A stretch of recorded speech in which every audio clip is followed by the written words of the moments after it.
বন্ধুরা, আপনারা কি কখনো এই ধরনের মাছ দেখেছেন যেটা পাখির মতো আকাশে উড়তে পারে বা অবিকল মানুষের মুখের আকৃতির ন্যায় দাঁত রয়েছে? অথবা আপনারা কি এই ধরনের মাছ কখনো দেখেছেন যেগুলো জলের মধ্যে সাঁতার কাটার পাশাপাশি দুটি পা দিয়ে হাঁটতেও পারে?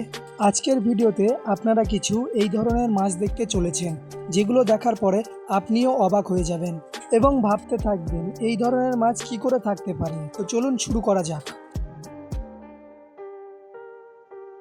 Human faced fish.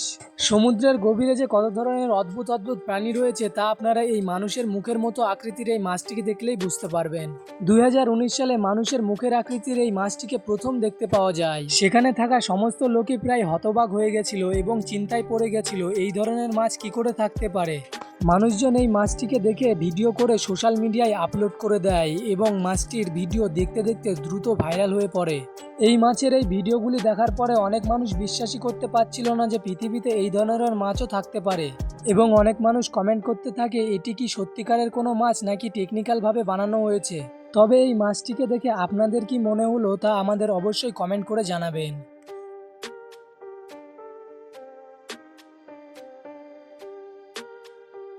জানফিশ। মাছের সম্পর্কে এই কথাটা তো প্রায় সকলেই জানে, মাছ তাদের সারা জীবন সাঁতার কেটেই কাটিয়ে ফেলে। কিন্তু এখন আমরা আপনাকে এমন একটি মাছ দেখাবো যেটি জলের মধ্যে সাঁতার কাটার পাশাপাশি জলের মধ্যে হাঁটতেও পারে। হ্যাঁ, আপনি সত্যিই ঠিকই শুনেছেন, এই মাছটি জলে সাঁতার কাটার পাশাপাশি জলের মধ্যে হাঁটতেও পারে। এই মাছ জলের নিচে হাঁটার সময় পাখনা ব্যবহার করে যা দেখতে অনেকটা পায়ের মতো। এই হ্যান্ডফিশেরই আরেকটি প্রজাতি হলো রেড হ্যান্ডফিশ।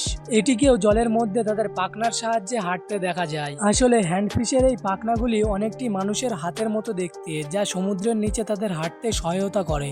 তবে রেড হ্যান্ডফিশ সম্পর্কে একটি খারাপ খবর রয়েছে, পৃথিবীতে এখনো পর্যন্ত 100টিরও কম রেড হ্যান্ডফিশ বেঁচে রয়েছে, যার কারণে এরা খুব কম চোখে পড়ে।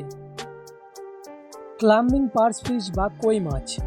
আমরা ছোটবেলা থেকেই শুনে আসছি মাছ হলো জলের রানী, জলই তাদের আসল জীবন। কিন্তু বাস্তব জগতেও এমন কিছু মাছ রয়েছে জলের বাইরেও তারা অনেকক্ষণ বেঁচে থাকতে সক্ষম। এমন একটি মাছ হলো ক্লাম্বিং পার্চ ফিশ বা কই মাছ। এই মাছগুলো জলের বাইরেও অনেকক্ষণ বেঁচে থাকতে পারে এবং ফাঁকা জমিতে হাঁটতেও পারে।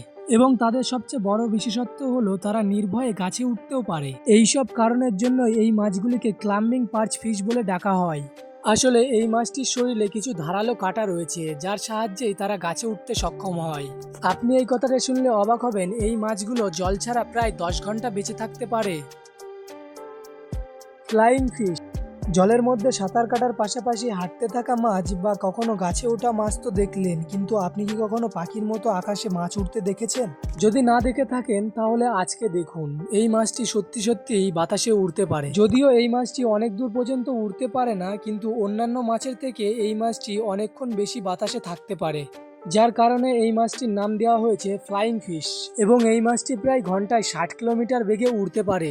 শুধু তাই নয়, এই মাছটি উড়ার সময় জলের উপরিভাগ থেকে মাছের উচ্চতা প্রায় 4 ফুট পর্যন্ত হয়ে থাকে। এই কারণে এই মাছটিকে ধরা শিকারীদের জন্য খুবই কঠিন হয়ে পড়ে এবং এই মাছটি প্রায় একবারে 650 ফুট উড়তে পারে।